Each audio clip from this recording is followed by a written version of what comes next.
everyone, and welcome to Daily Newspaper Analysis, which is brought to you by LawSikho.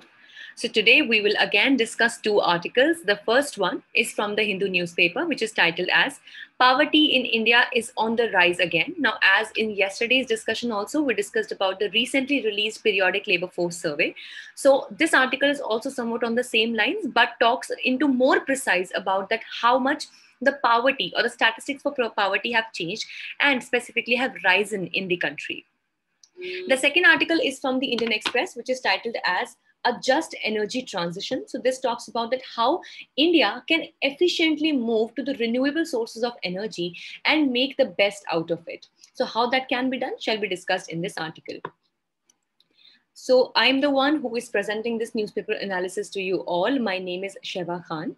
I am also a law graduate and had completed my law degree from Uttaranchal University with a gold medal in my batch. I have also been a national debater and a public speaker. And here at LawSikho, I'm working as the manager for current affairs vertical. If you wish to connect with me or find me, you can find me on my Twitter as well as LinkedIn handles. Both the links are available in the description box below. So let's see what is the multiple choice question from yesterday's discussion. Which of the following committees enforces code of conduct of the members of the parliament? Your options are Ethics Committee, House Committee, Committee of Privileges, or Ad Hoc Committee. If you know the answer, you can put it down in the comment section below. So this is the descriptive question for the day. What should India do to get its energy transition right? Discuss. So let's start a discussion for the first article of the day, which talks about the poverty on the rise again in India. So as I just mentioned that recently itself, the PLFS, that is the Periodic Labor Force Survey data, has been released and it has actually shown a rise in the number of the poor in the country. Also, for prelims point of view, please remember that the Periodic Labor Force Survey is released by the Ministry of Statistics and Program Implementation. So the Consumption Expenditure Survey 2017-18 data was not made public by the Government of India, and a new Consumption Expenditure Survey is likely to be conducted in 21 and 22. Now, many a times, now here to be precise, it cannot really be said as to what were the reasons that the Consumption Expenditure Survey data was not made public. But generally what happens is that whenever there is any kind of data that can be, taken as a bit controversial or that can actually create any kind of havoc amongst the people, so many a times the government does not, by giving some other kinds of reasons, does not release that kind of data so that the people are not really aware of what is happening. But to be very honest on this, it actually is a hampering on the right of the information, or that is right to information, which is a fundamental right of the individuals. And that is why, if at all it is not great exigency, then definitely the public data should be made available. Now, when we talk about the Consumption Expenditure Survey, as the name itself is suggesting, so basically this is a survey or a calculation which tries to analyze as to how much have the people spent or how much were they able to make the expenditure on various kinds of consumptions. Now, when we talk about the consumption, it can be for food, for electricity, petrol, so on and so forth. So this actually gives the power of the consumers to buy something. And this ultimately decides also the size and maybe at times the prosperity of the economy as well. Also remember that the Consumption Expenditure Survey also is prepared and released by the Ministry of Statistics and Program Implementation. So now a new CES is likely to be conducted in the year 2021 and 22. So according to the survey, which was released according to PLFS as well, and this whatever data is available, let's understand that what is the trend of poverty in India as of now. So from 1973 to 2012, the poverty numbers kept decreasing. So in 73 and 74, there were 54.9% people who were under the poverty. 1983 and 84, they were 44%, and subsequently they reduced to 36%, and finally in 2004-5 it was to 27.5% as per the Lakdawala poverty line, which is lower than the Tendulkar poverty line. Now for these, I will give you a crisp idea. So basically there have been various committees which have been set up from time to time in order to decide that what should be the criteria for choosing the poor of the country. So for that purpose, we have had many committees, be it the Lakdawala committee, Tendulkar committee, YK Alag committee, etc. So currently, in the situation of 2004 and 5, 27.5% people of the country, they fell under the poverty line if the methods of the Lakdawala poverty line were used, which is actually lower than the Tendulkar poverty line. So here there was change in the methodology also that took place in 2011 when the national poverty line was raised in accordance with the recommendation of an expert group, so chaired by Suresh Tendulkar. So what happened was that during the times of 2004 and 5, now since maybe we can be, we can celebrate the fact that we had only 27.5% of the people under the poverty line, but what actually happened was that this used the criteria of the Lakdawala poverty line. Whereas in subsequent years, and specifically in 2011, the national poverty line was changed and it was made in accordance with the recommendation which was made by the Tendulkar committee. And finally, the Tendulkar poverty line was accepted as the bare minimum. So if we talk about the resultant data, so there has been a rise in the incidence of poverty since 2011-12, and this has actually happened for the first time since 2011 and 12. Now, when we talk about the incidence of poverty, this simply means the number of people who are poor as compared to the total population of the country in terms and expressed in terms of percentage. So definitely we can see through the data that there has been a rise in the incidence of poverty for the first time after 2011 and 12. And there has been it has been consistent with the leaked data. So as I mentioned that the data was not made public, but as per whatever sources are available, the rural consumption in 2012 and 18 fell by 8%, whereas the urban consumption rose by 2% only. So which means that the rural people amount for greater number of poor in the country. And that is why more emphasis should be laid over there. And also the consumption in the urban areas also needs to be increased. So here are two striking factors that we need to pay our attention upon. Firstly, that it is for the first time in India that the absolute number of poor have seen an increase. That was between 2012-13 and 19-20. So as we just mentioned that between this time, it has been for the first time that the incidence of poverty has increased. And the second striking fact is that it is for the first time again, ever between 2004 and 5 and 11 and 12, that the number of poor fell by 133 million. Now here, this is, one thing that we need to pay attention, that the time period of 2004-5 to 11-12, that was a time when actually we could see that the poverty was actually reducing in the country. But yet again, one of the reasons or the major reasons could be that at this particular time period, we were considering the recommendations or the poverty line as per the Lakdawala committee. And that actually has different parameters to assign the poverty. And after 2011, when we can see that the poverty or the number of poor actually increased in the society, so that at a particular time, now we have been considering the Tendulkar poverty line. So yes, these could be the reasons, but yet again, we need to be sure of the fact that the data is released very consistently and that the right steps are taken in the correct direction, be it in the times of government schemes, policies, etc. as well.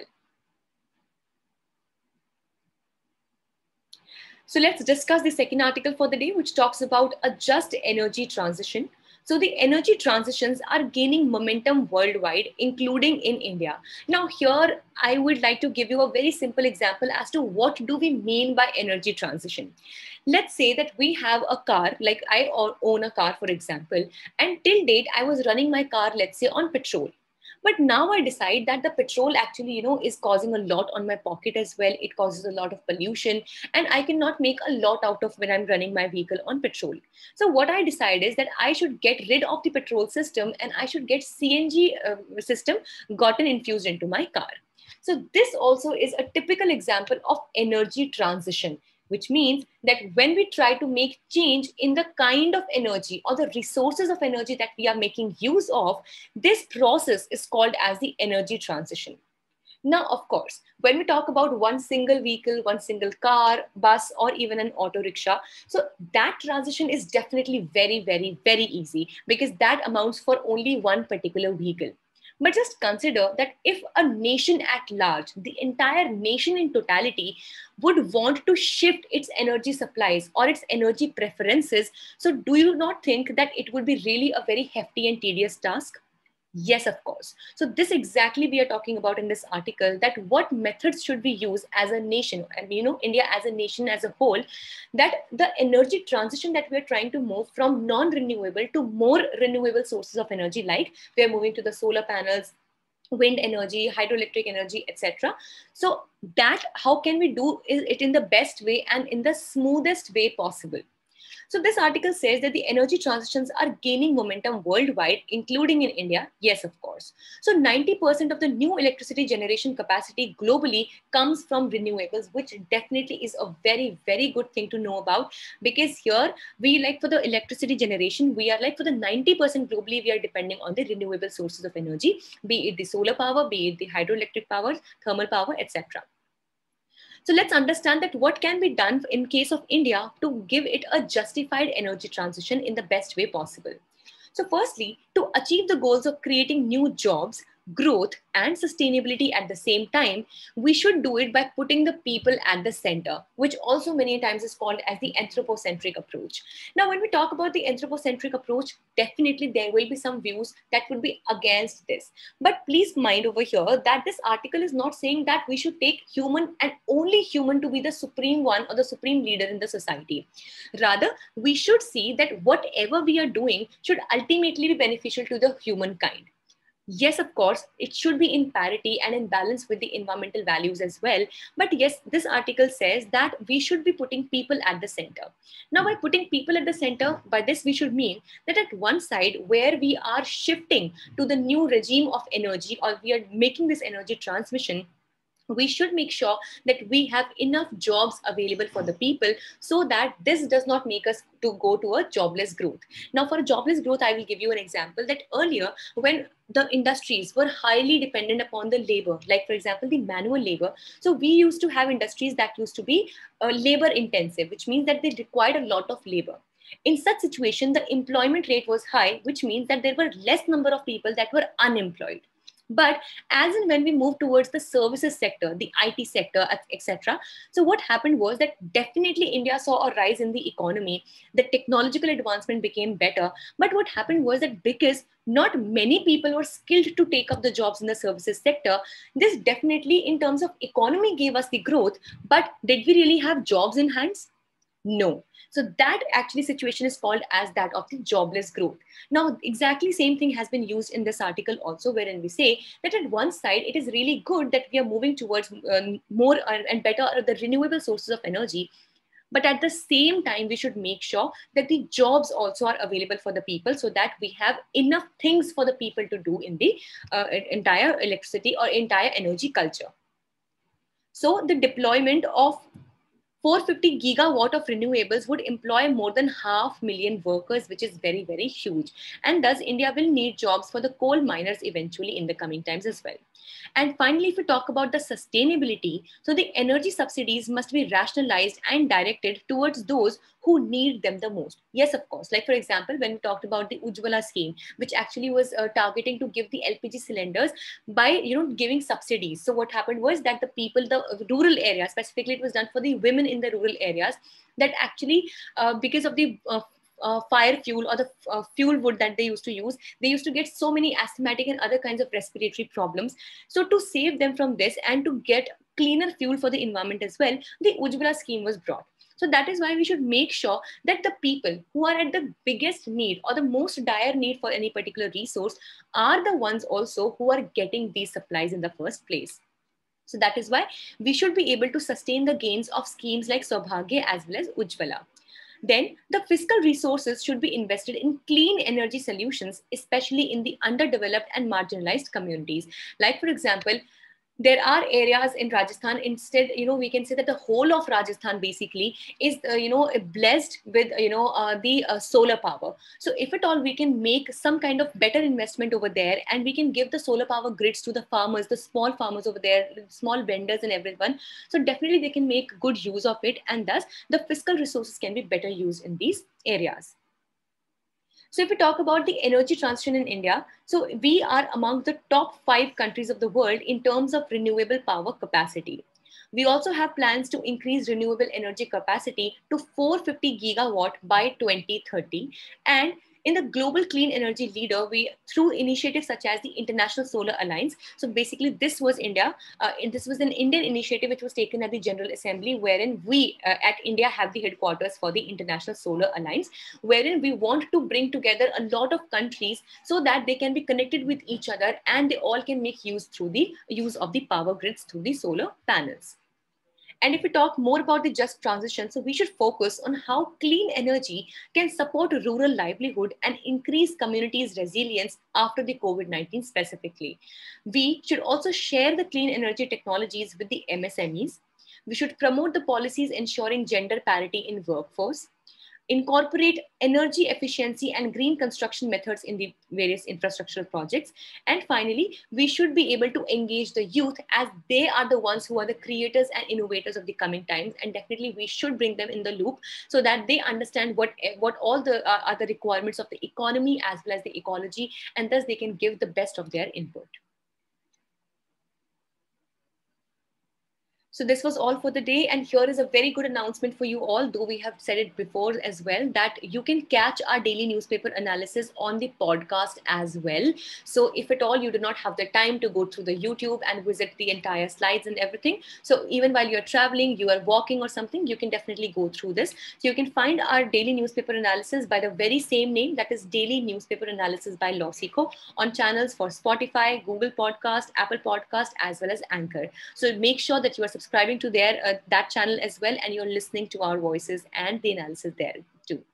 Also, if you wish to download the PDF of these slides, you can be a participant on our Telegram channel.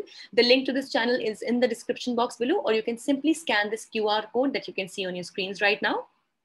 And also do not forget to follow us on our official Instagram channels for Judiciary, CLAT Prep, as well as UGC Net for amazing and brimming content over there for your exam prep if you're preparing for any of these exams. So stay tuned with Law Seeker, give it a thumbs up, and thank you so much.